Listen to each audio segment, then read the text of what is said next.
Bismillahirrahmanirrahim. Assalamualaikum warahmatullahi wabarakatuh. Waalaikumsalam warahmatullahi wabarakatuh. Bismillahirrahmanirrahim. Alhamdulillahirabbil alamin wa bihi nasta'in ala umuri dunya waddin. Wassalatu wassalamu ala asyrofil anbiya'i wal mursalin wa ala alihi washabihi ajmain amma ba'du. Baik.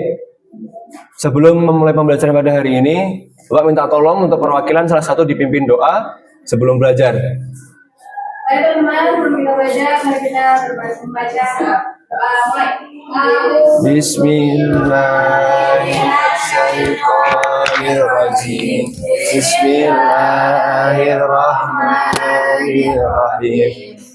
Raditu billahi wa bil islami dinan wa bi Muhammadin nabiyyan wa rasulah. Rabbi zidni ilma warzuqni fahma. Amin. Amin ya rabbal alamin. Oke, sebelum memulai pembelajaran, Bapak absen terlebih dahulu. Zaki, Tegar, Yusuf Simurut, Faisal, Putih, Hadir. Zania, Hadir Pak. Pita, Hadir. Amel, Hadir. Nisa, Hadir.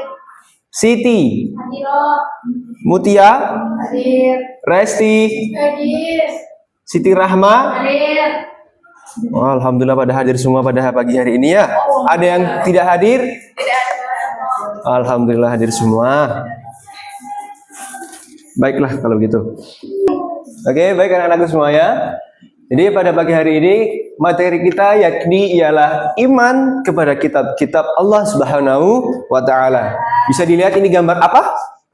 Al-Quran. Al-Qur'an. Bapak ingin bertanya kepada kalian semua. Selaku kita muslim ya, mengapa kitab Al-Qur'an ini diturunkan oleh Allah kepada kita? Menjadi pedoman. Sebagai pedoman. Sebagai pedoman. Petunjuk. Sebagai petunjuk. Wah, betul sekali, Masya Allah. Ya, betul sekali. Tadi sebagai pedoman hidup, sebagai petunjuk. Ya, Al-Quran ini diturunkan oleh Allah sebagai petunjuk sebagaimana bagi manusia agar dapat menjalani kehidupan ini sesuai ajarannya. Apakah sebelum Al-Quran diturunkan ini ada petunjuk kepada umat-umat sebelumnya? Ada. Ada. Apa itu? Seperti apa bentuknya? Kitab Al-Quran atau kitab suci lainnya, ya betul sekali. Seperti kitab Taurat, Injil, dan juga Zabur. Masya Allah. Oke. Sebelum melanjutkan pembelajaran kita, Bapak akan membacakan sedikit mengenai tujuan pembelajaran kita pada pagi hari ini. Oke. Yang pertama, peserta didik dapat menjelaskan pengertian iman kepada kitab-kitab Allah Subhanahu wa taala. Yang kedua, peserta didik dapat menjelaskan perbedaan kitab dan juga suhuf. Yang ketiga, peserta didik dapat menyebutkan kitab-kitab Allah Subhanahu wa taala, rasul penerimanya, serta nabi-nabi penerima suhuf. Dan yang keempat, peserta didik dapat menunjukkan sikap beriman kepada kitab-kitab Allah dalam kehidupan sehari-hari. Oke. Bapak ingin bertanya kembali mengenai pandangan kalian terhadap banyaknya orang mengaku beriman kepada Al-Quran. Namun, dalam kehidupan sehari-hari, masih banyak yang jarang membaca dan mengamalkannya. Menurut kalian, mengapa hal ini bisa terjadi?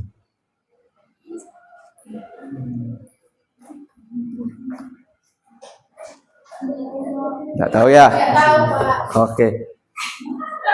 Kita bisa sama-sama saksikan videonya ini agar nanti kalian bisa mendapatkan gambaran jawaban mengenai pertanyaan Bapak kali ini. Silakan disimak ya. Apa sih yang dimaksud dengan iman kepada kitab Allah? Iman adalah keyakinan dalam hati yang diucapkan secara lisan dan dibuktikan dalam amal perbuatan. Sedangkan kitab Allah adalah wahyu-wahyu Allah yang mengandung petunjuk kebenaran yang ditunjukkan dan disampaikan kepada Nabi dan Rasul untuk menjadi pedoman bagi umat-umatnya. Jadi anak-anak, iman kepada kitab-kitab Allah adalah meyakini dengan sepenuh hati bahwa Allah Subhanahu wa Ta'ala telah menurunkan kitab-kitabnya kepada para nabi dan rasul agar disampaikan kepada umatnya sebagai pedoman hidup untuk kebahagiaan di dunia dan di akhirat. Terdapat 4 kitab-kitab Allah yang wajib kita iman. Yang pertama yaitu kitab Zabur, yang kedua kitab Taurat, yang ketiga kitab Injil, dan yang keempat adalah kitab Al-Quran. Kitab Zabur diturunkan kepada Nabi Daud alaihi salam. Turun di Yerusalem pada abad ke-10 sebelum Masehi dan diperuntukkan untuk Bani Israel. Kitab Zabur berisi tentang pujian-pujian kepada Allah, zikir, doa, nasihat, serta hikmah. Yang kedua adalah kitab Taurat. Kitab Taurat diturunkan kepada Nabi Musa alaihi salam di Mesir kepada Bani Israel. Kitab ini Oke, sebelumnya Bapak lupa mengingatkan mengenai bukunya dipersiapkan, nanti dicatat poin-poin pentingnya. Sebentar lagi setelah setelah video ini Bapak tayangkan, Bapak akan membagikan lembar aktivitas peserta didik kalian yang nanti bisa kalian kerjakan secara berkelompok. Jadi Bapak minta setiap kelompok nanti harus ada orang yang bisa menjawab pertanyaan Bapak berikan. Oke? berisi 10 hukum pokok yang diterima oleh Nabi Musa. Yang pertama, mengakui keesaan Allah. Yang kedua, larangan menyembah patung dan berhala. Yang ketiga, larangan menyebut Allah dengan sia-sia. Yang keempat, memuliakan hari Sabtu, menghormati ayah dan ibu, larangan membunuh sesama manusia, larangan berzina, larangan mencuri, larangan menjadi saksi yang berdusta, dan yang terakhir, larangan memiliki keinginan untuk menguasai hak orang lain. Yang ketiga adalah kitab Injil. Kitab Injil diturunkan kepada Nabi Isa alaihi salam pada abad ke-1 Masehi di Yerusalem. Kitab ini diperuntukkan untuk kaum Bani Israel. Kitab Injil berisi beberapa ajaran pokok. Di antaranya, perintah untuk kembali mengesahkan Allah Subhanahu wa Ta'ala, membenarkan keberadaan kitab Taurat, menghapus hukum dalam kitab Taurat yang tidak sesuai dengan perkembangan zaman, menjelaskan bahwa kelak akan datang kembali Rasul setelah Nabi Isa, yaitu Nabi akhirul zaman, Nabi Muhammad Shallallahu Alaihi Wasallam. Kitab yang terakhir adalah kitab Al-Quran yang diturunkan kepada Nabi Muhammad Shallallahu Alaihi Wasallam pada abad ke-7 Masehi di Mekah dan Madinah. Al-Quran merupakan wahyu Allah yang terakhir yang membawa kebenaran, mencakup isi dan membenarkan kitab-kitab sebelumnya, yaitu Taurat, Zabur, dan Injil. Akan tetapi, syariat-syariat yang terdapat di dalam Al-Quran berfungsi untuk menggantikan syariat yang terdapat pada kitab-kitab sebelumnya. Anak-anak, sebagai seorang Muslim, kita diwajibkan untuk meyakini semua kitab-kitab Allah.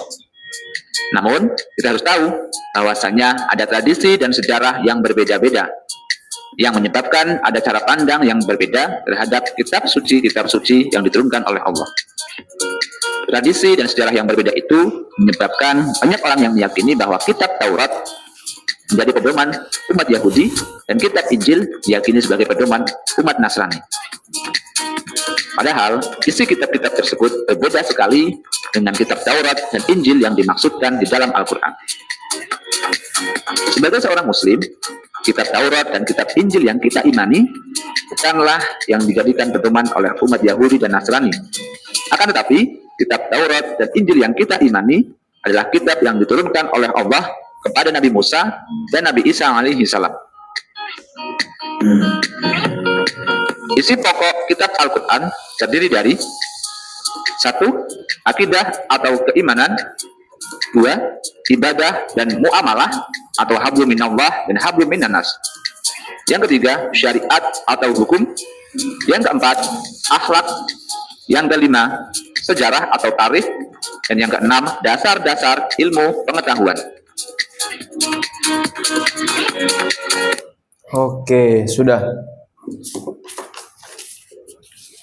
Tadi sudah kalian semua menyaksikan video pembelajaran yang mengenai materi kita yakni iman kepada kitab-kitab Allah Subhanahu wa taala. Sekarang Bapak minta kita dibuat kelompok masing-masing 3 orang. Jadi nanti totalnya ada 4 kelompok. Silahkan. Oke, kelompok 1. Maju ke depan kamu. Kelompok 2. Berarti 3 aja. 1 orang ke belakang 1. Silakan yang itu putih maju.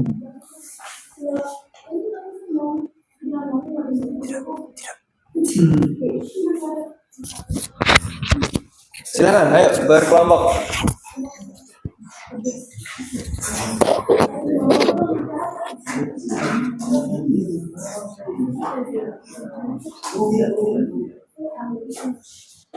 Satu lagi ke belakang, rest ke belakang.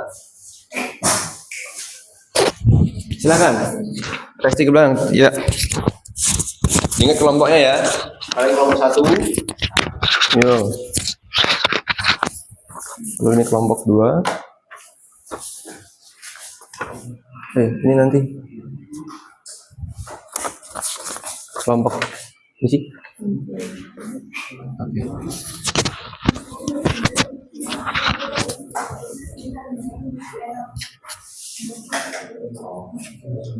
Oke, silakan dikerjakan secara kelompok. Bapak beri waktu selama 4 menit didiskusikan, lalu nanti dipresentasikan di depan ya. Perwakilan saja nanti yang ini maju. Oke, 4 menit. Silakan dikerjakan.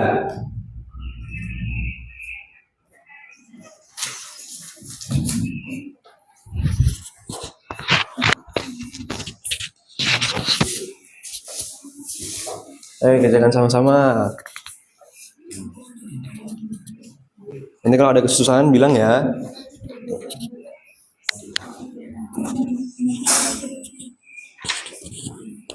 Gimana, ada kesusahan?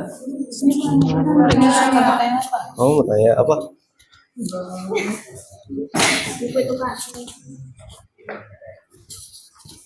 Oh, yang ini nanti.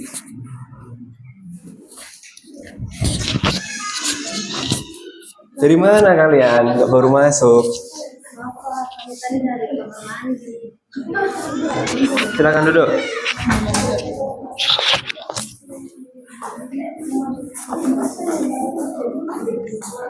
Menyesuaikan ya sama teman yang lain. Ini kita sedang membuat kelompok, jadi kalian menyesuaikan saja.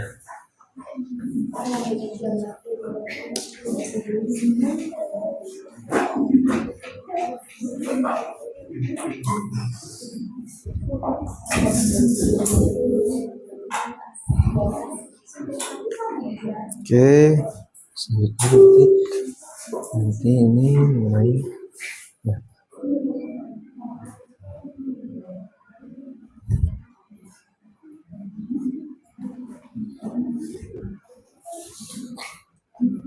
Anak-anakku semua ya, kalian sudah masuk ke Google Classroom belum ya? Belum. Oke. Nanti Bapak share linknya ke grup, nanti kalian masuk semua ya. Nanti di situ akan Bapak berikan tugas tambahan agar pemahaman kalian semakin meningkat. Oke. Kelas 8A. Oke.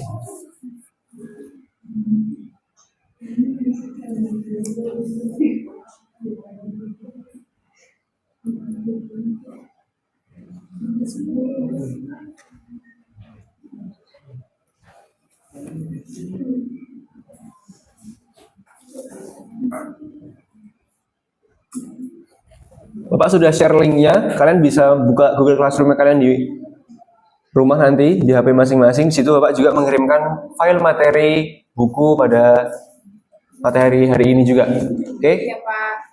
Silakan masuk. Salam. Silakan duduk. Sudah semua? Sudah selesai? Ya, Pak. Sudah, Pak. Belum?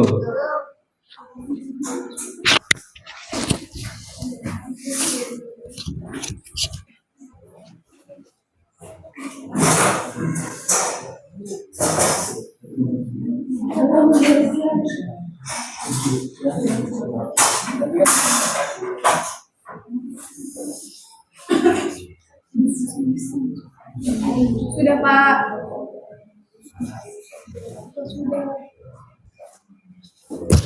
Sudah?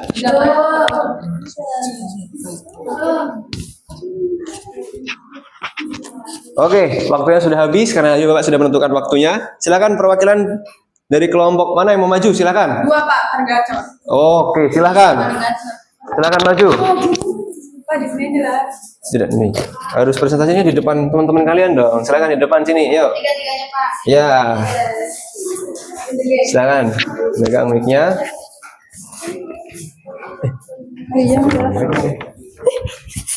Sudah. Yuk, perkenalkan nama kalian dari kelompok berapa? Yuk. Bismillahirrahmanirrahim. Assalamualaikum warahmatullahi wabarakatuh. Waalaikumsalam warahmatullahi wabarakatuh.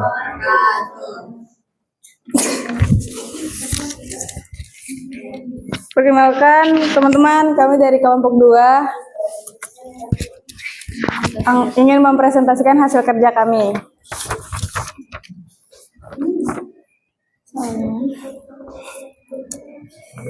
Pertama, soal apa yang dimaksud dengan iman kepada kitab-kitab Allah Subhanahu wa taala?